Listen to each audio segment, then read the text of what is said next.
First contact's price. The message arrived on all frequencies, in all languages, perfectly translated and crystal clear. Your species has been chosen for advancement.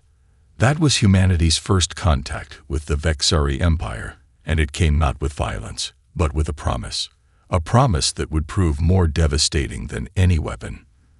They descended from the skies in ships that seemed to deny physics itself, massive vessels that hung in the air like suspended teardrops of liquid metal. Their representatives were tall, elegant beings with iridescent skin that shifted colors with their emotions, and they spoke of gifts beyond imagination. They called themselves shepherds of evolution, claiming to have guided countless species to their full potential. Dr. Sarah Chen stood in the United Nations Assembly Hall, watching the Vexari ambassador explain their grand vision. As Earth's leading expert in genetic engineering, she had been called to evaluate their proposal. The Vexari offered to accelerate human evolution through carefully targeted genetic modifications, promising to eliminate disease, extend lifespans, and enhance human capabilities beyond their natural limits. We have perfected this process across thousands of species, Ambassador Nexel explained, his skin rippling with patterns of confident gold. Your children will thank you for accepting this gift. But Sarah noticed something in his eyes when he spoke, not malice, but something perhaps more dangerous. Absolute certainty. The world's governments debated while the Vexari waited patiently. Their technology seemed miraculous. They cured terminal cancers with a touch, cleaned Earth's polluted oceans with invisible machines, and demonstrated wonders that made humanity's greatest achievements look like child's play. How could anyone refuse such generosity? The first volunteers for the advancement program were celebrated as pioneers. Thousands stepped forward, eager to become something more than human. The procedures were painless, the results immediate and spectacular. Enhanced humans demonstrated incredible abilities, regenerative healing, heightened intelligence, seemingly superhuman strength. Sarah was among the team of scientists monitoring the process, and at first, everything seemed perfect. Too perfect. It was during a routine genetic scan of a third-generation enhancement recipient that she noticed something odd. Subtle changes in regions of DNA that the Vexari had claimed would remain untouched. When she brought her concerns to Ambassador Nexel, his skin flickered briefly to a deep purple before settling back to its usual golden hue. Dr. Chen, you simply don't understand the complexities involved. He dismissed her concerns with practiced ease. These changes are necessary adjustments to ensure stability in the enhancement process. But Sarah couldn't shake the feeling that something was wrong. She began collecting data, comparing genetic samples from different stages of the enhancement process. The pattern she discovered kept her awake for 3 days straight. The Vexari weren't just enhancing humans, they were slowly, systematically rewriting the very essence of what made humans human. The changes were subtle but profound. Enhanced humans began showing decreased emotional responses, increased suggestibility, and most disturbing of all, a strange devotion to Vexari ideals. It wasn't mind control, not exactly. It was something far more insidious. They were engineering compliance into the human genome itself. When Sarah tried to publish her findings, she found herself blocked at every turn. Enhanced humans in positions of authority smoothly explained away her concerns. The Vexari's human supporters argued that emotional regulation was a positive development. Even her own research team began to question her judgment. But then came the first deaths. Enhanced humans beginning to experience catastrophic cellular breakdown. The Vexari called them unfortunate anomalies and pushed for even more rapid implementation of their program. Sarah watched in horror as governments worldwide began mandating enhancement for entire populations. She knew she had to act. Using her access to the research facility, she compiled irrefutable evidence of the Vexari's true plan. They weren't uplifting humanity. They were transforming humans into a perfectly compliant servant species. Their gift was a carefully engineered genetic virus that would eventually affect even non-enhanced humans, through generational changes. As she prepared to broadcast her findings to the world, Sarah realized with grim clarity that humanity's first contact with alien life would be remembered not as a moment of wonder, but as the day they learned that some gifts come with too high a price. The question now was whether it was too late to refuse the Vexeri's deadly generosity. Looking out her laboratory window at the Vexeri ships, still hanging in the sky like beautiful deadly jewels, Sarah sent her message to every news outlet, every social media platform, every communication channel she could access. As she pressed send, she knew she was starting a war, not just for humanity's survival, but for its very identity. Breaking point.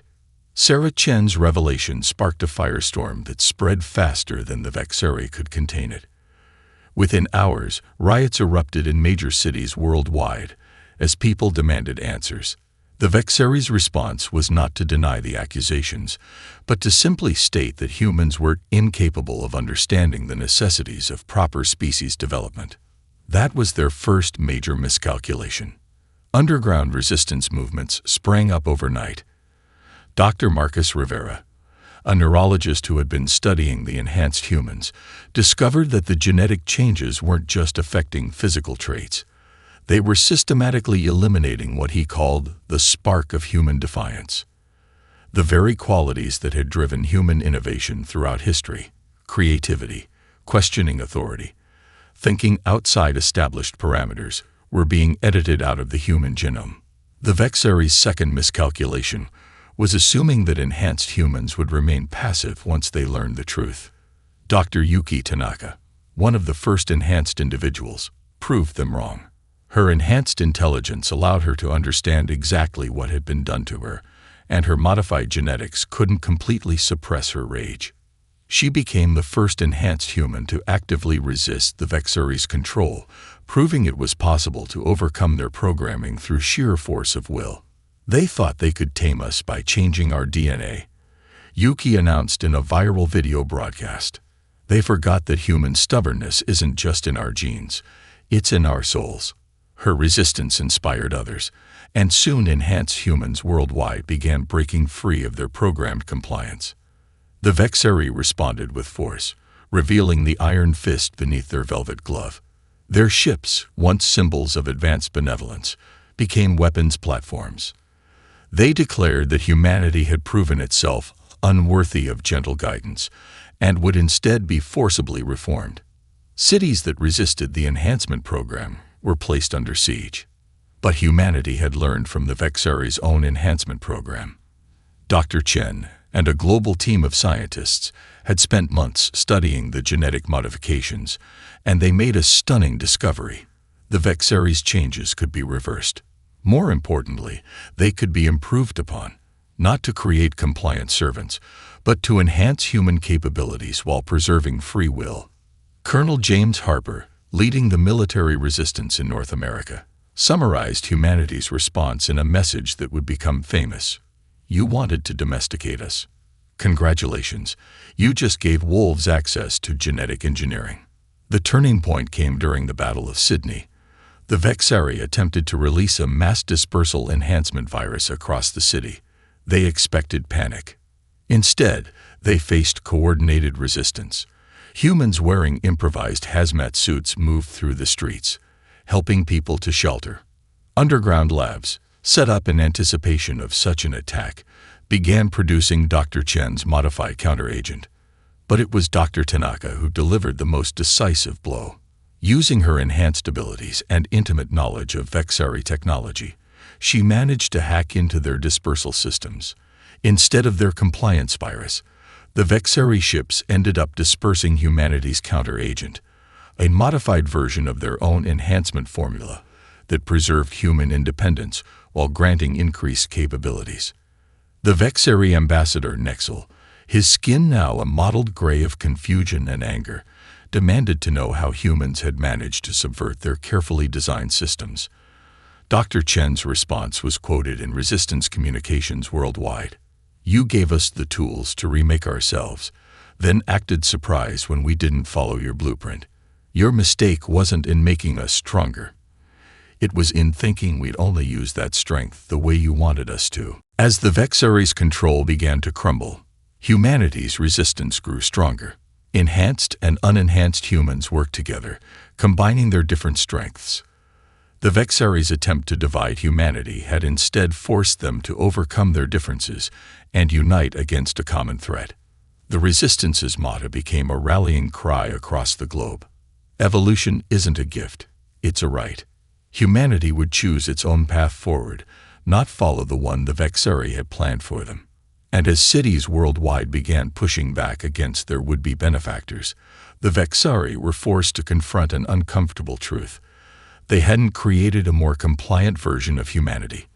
They'd accidentally helped forge a stronger, more unified, and far more dangerous one. As their carefully laid plans unraveled, the Vexari made their final and most catastrophic mistake. They decided to make an example of Earth. As their ships moved into attack formation, humanity prepared to show them exactly why trying to tame human nature was a deadly error. The human factor. The Vexari's attack on Earth began with a display of overwhelming technological superiority. Their ships darkened the skies over major cities, their weapons could reshape terrain at will, and their defensive shields seemed impenetrable. But they had never faced an enemy quite like humanity before. The problem with being technologically superior for too long, Dr. Chen observed during an emergency war council, is that you forget how to think creatively. She had spent months studying Vexari technology, and she'd noticed something fascinating. Their advancement had made them predictable. Every solution was the most efficient one. Every strategy was based on proven methods, and every tactic followed established protocols. Humanity's response was anything but predictable. When the Vexari deployed their atmospheric control systems to create storms over resistance strongholds, they didn't expect the humans to use those same weather patterns to power massive improvised electromagnetic pulse generators. When they established orbital blockades using their most advanced chips, they weren't prepared for humans to turn old satellite networks into a web of space debris that made their precise navigation systems useless. Dr. Tanaka led a team that took the concept of computer viruses literally, combining the Vexari's own genetic modification technology with digital code to create hybrid biological digital infections that could affect both their biological computers and the enhanced crew members operating them. They taught us how to rewrite DNA, she explained to her team. They never considered we'd use that knowledge to hack their systems. Resistance's greatest weapon, however, was human unpredictability. Colonel Harper's forces would attack Vexari positions with tactics drawn from historical warfare, video games, and even action movies. The Vexari's combat computers, programmed to expect logical and efficient strategies, couldn't adapt to humans who based their battle plans on everything from ancient Roman legion tactics to zombie apocalypse survival guides. In Mumbai, resistance fighters used Bollywood movie sets and props to create decoy targets that confused Vexari scanning systems.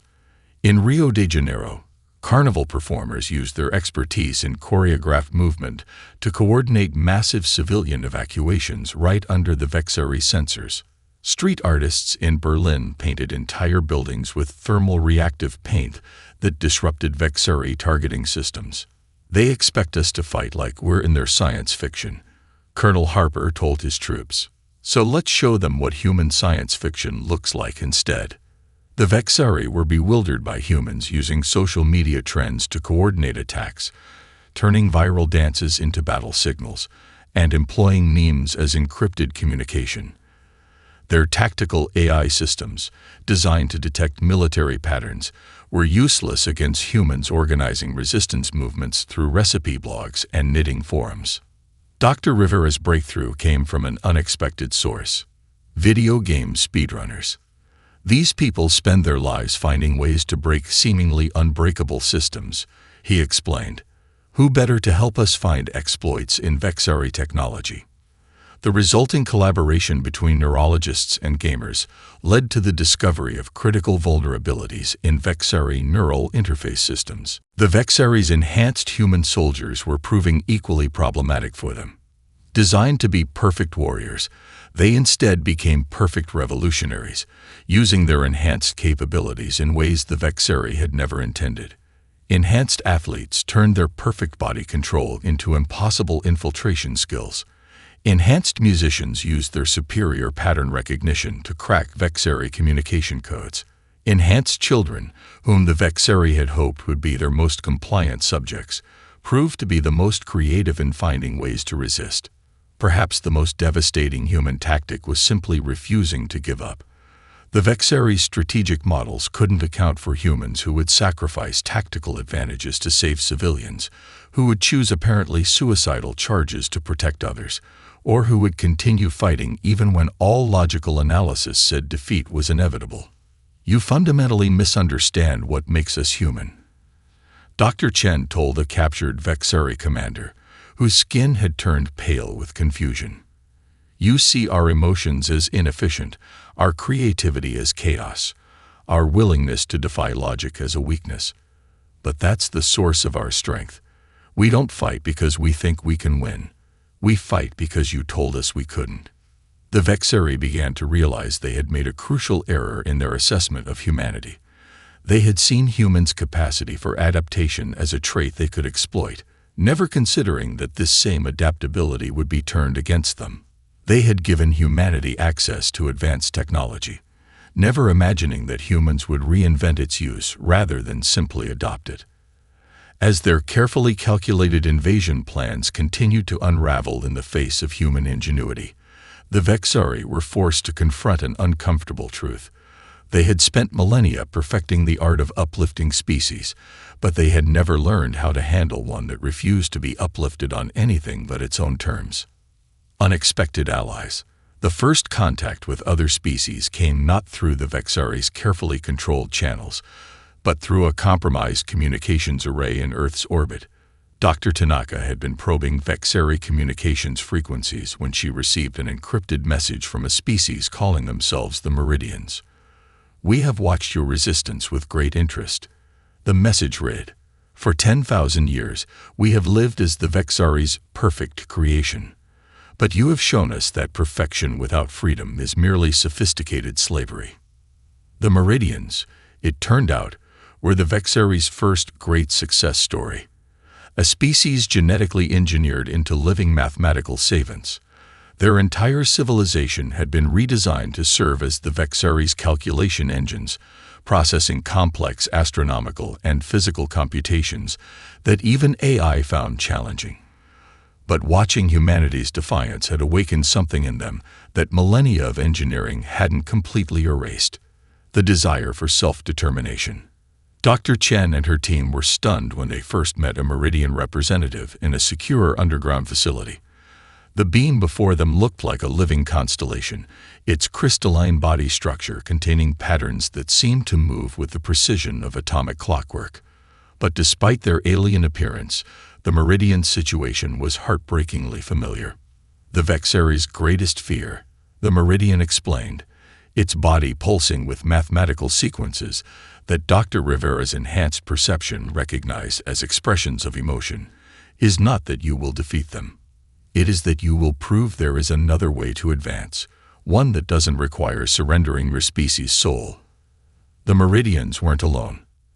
As news of Earth's resistance spread through captured Vexeri networks, other species began to reach out. The Keth, engineered into perfect diplomatic interfaces, had maintained their original capacity for empathy in secret for generations. The Arxer, turned into living weapons, had preserved their artistic traditions in coded genetic memories. Even the Sirax, whom the Vexeri considered their masterpiece of biological engineering, had maintained hidden sanctuaries where they practiced their original customs. Colonel Harper found himself coordinating with military leaders whose species had been fighting subtle guerrilla wars against Vexeri control for centuries. "Every species has their breaking point," a Keth diplomat observed, their chameleonic skin shifting with suppressed emotion. Humans just happen to be the first to reach it, while still having the strength to act. The alliance that formed was unlike anything the Vexeri had encountered in their long history of species advancement. Each member brought not just their engineered capabilities, but the aspects of their original nature they had managed to preserve. The Meridian's mathematical precision, combined with human creativity, produced battle strategies that the Vexari's predictive models couldn't anticipate. The Keth's diplomatic skills, enhanced by human determination, began to sway even some of the Vexari's most loyal servant species. Dr. Tanaka worked with Arxer weapons specialists to develop systems that combined their engineered precision with human improvisation. The resulting hybrid technologies were completely unpredictable to Vexari defense systems. Meanwhile, the Seracs shared their deep understanding of Vexari biological engineering, helping Dr. Chen's team perfect their genetic countermeasures. But perhaps the most powerful weapon the Alliance wielded was hope. Every victory against the Vexari, every successful act of defiance, inspired more species to question their role in the Empire. The Vexari had spent millennia creating perfect servants, never realizing they were also creating a perfect network for revolution. "We are not rejecting advancement," Dr. Chen declared in a broadcast that reached thousands of worlds. "We are rejecting the idea that advancement must come at the cost of our essential nature.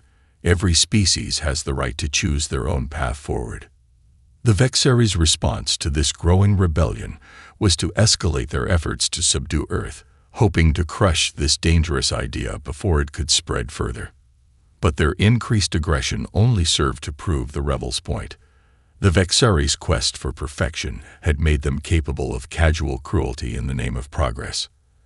As the Alliance grew stronger, the Vexari began to face a threat they had never anticipated. Their perfectly engineered galactic order was being disrupted not by primitive violence, but by something far more dangerous: the spreading realization that their version of perfection was built on a foundation of suppressed identity and stolen choice. The war for Earth had become something larger, a fight for the right of every species to determine their own destiny. And as more allies joined the cause, the Vexari were about to learn that their greatest mistake hadn't been underestimating humanity. It had been assuming that any species could be truly stripped of their will to be free. Evolution's pride. The Vexari's final offensive began with a declaration that echoed across the galaxy. For the good of all species, this disorder must end. Their massive fleet, gathered from across their empire, converged on Earth with enough firepower to reduce the planet to ash.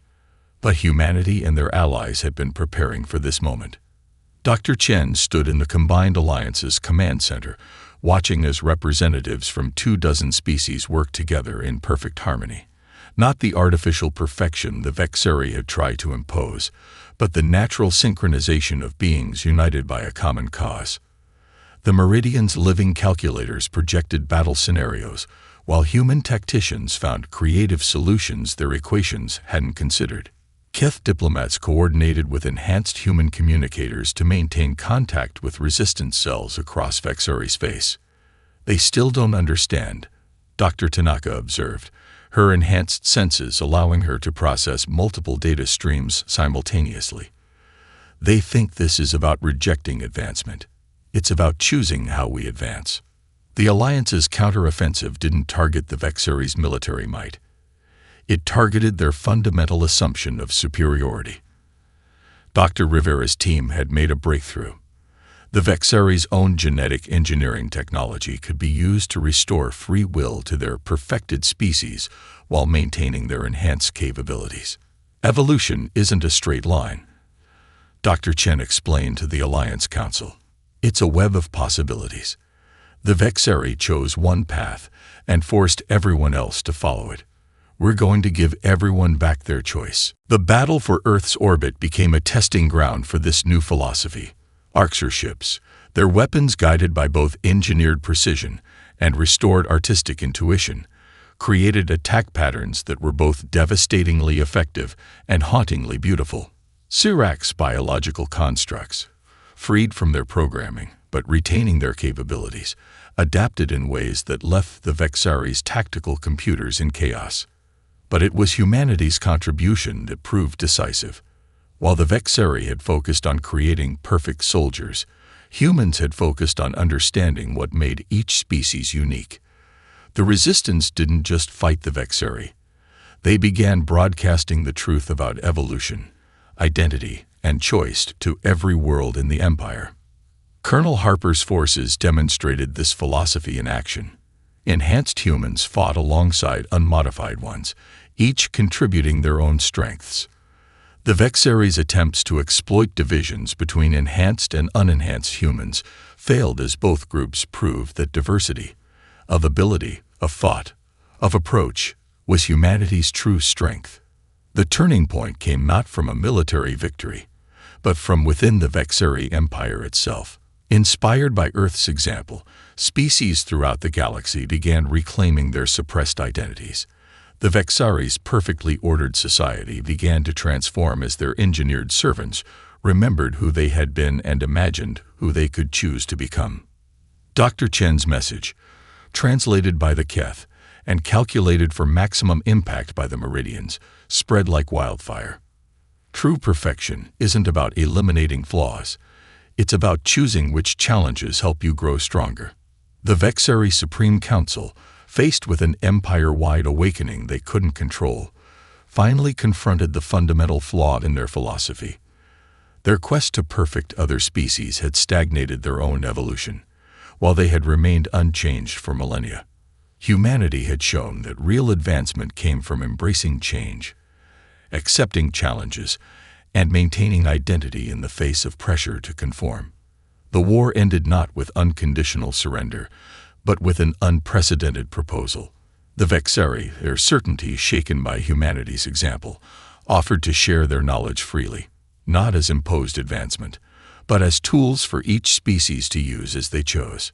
We were wrong, the Vexeri High Commander admitted, their skin showing colors that hadn't been seen in their species for thousands of years. We confused uniformity with unity, control with progress. You have shown us that true evolution requires something we had forgotten: choice. In the years that followed, Earth became the center of a new kind of galactic civilization. The Vexeri's technological knowledge, combined with humanity's creativity and the unique perspectives of freed species, led to advancements that none could have achieved alone. Species began to evolve again, not toward a single imposed ideal, but along countless paths of their own choosing.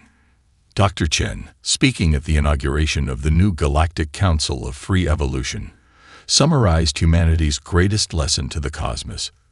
The universe is too vast, too varied, too full of possibilities to have only one path to perfection. Our greatest strength isn't in becoming identical, but in learning how our differences make us stronger together. And so humanity's first step into the galactic community became a giant leap for all species, not toward a single definition of perfection, but toward a future where every being had the right to choose their own path to the stars.